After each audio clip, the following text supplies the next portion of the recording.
I was hit surprisingly hard by the images of Notre Dame Cathedral burning.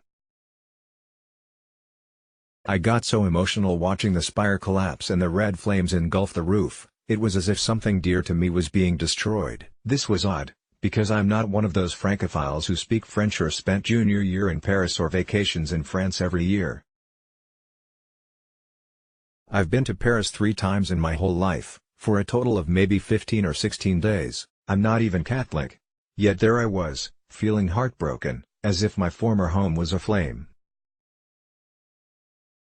Looking back, I realize I was lamenting the loss of a sacred space, and sacred spaces are vital habitats for the soul. In my few short visits to Paris, I was drawn to Notre Dame. I spent hours in and around it. I gazed at the exquisite structure from all angles, at different times of day and night, always feeling elevated by its magnificence. Art, like nature, can do that for us. Paintings and sculptures can do it, and music of course, and so can architecture at its best. Man-made treasures like Notre Dame evoke feelings of awe and transcendence every bit as much as the grandeur of the mountain range or the perfection of a flower. But Notre Dame is not just a sublime work of art with flawless details and resplendent features like stunning stained glass windows and delicately intricate carvings. It's not just a historical artifact like the Acropolis in Athens, or a symbol of an enduring culture like the Roman Colosseum. It's also a functioning house of worship, and has been for centuries. Within its walls, millions have prayed, poured out their hearts in love and anguish, withdrawn into their depths, offered up their souls. Like most venerable sacred sites, it contains holy vibrations. Such places work on your soul like dazzling art works on your senses.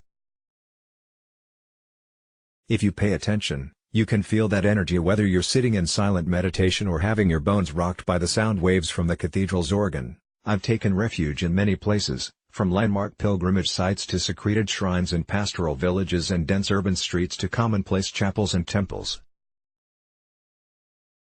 They all deserve to be called sacred spaces, but only a few can elevate the soul in 2 ways, as awesome works of beauty and as containers of divine energy. Notre Dame is one of those rarities, which is why I think so many of us were shaken by the sight of it burning. The celestial splendor of many man-made objects has moved me as much as Notre Dame. In fact, nothing has ever matched the first time I laid eyes on the Taj Mahal. I went to see that architectural marvel because I was an hour away and a visit seemed obligatory. I went at sunrise because someone said the dawning light on the famous structure was special. I expected a pretty view. I did not expect to be overwhelmed. I did not expect tears to come to my eyes. I did not expect to sit raptly for over an hour, staring at the perfect symmetry of the Taj as the pastel shades on the white facade changed with the rising sun. The Taj Mahal's interior is also exquisite. But it does not feel like Notre Dame, or like other less spectacular structures that have absorbed the vibrations of meditation, prayer, and devotion over long periods of times. The Taj is a mausoleum, not a house of worship.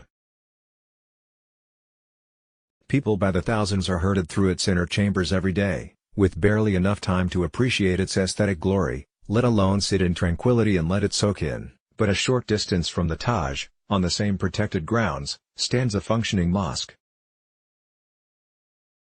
The red sandstone structure is itself a work of art, although next to the Taj it seems drab, but inside you can feel something you don't feel within its illustrious neighbor, the sacred deposits of countless prayerful Muslims over time. For me, Notre Dame's frightful injuries are a reminder of the importance of sacred spaces. In our toxic, noisy, aggravating world, we need their tranquility, their holiness, their capacity to soothe and uplift. This has nothing to do with religion, and certainly not with sectarianism. Truly sacred spaces are for everyone, secular and spiritual alike. We should never get so cynical or jaded, or so intimidated by the forces of modernization and development, that we fail to preserve and protect them. On the cultural norm that we should be humble. Let's block ads. Why?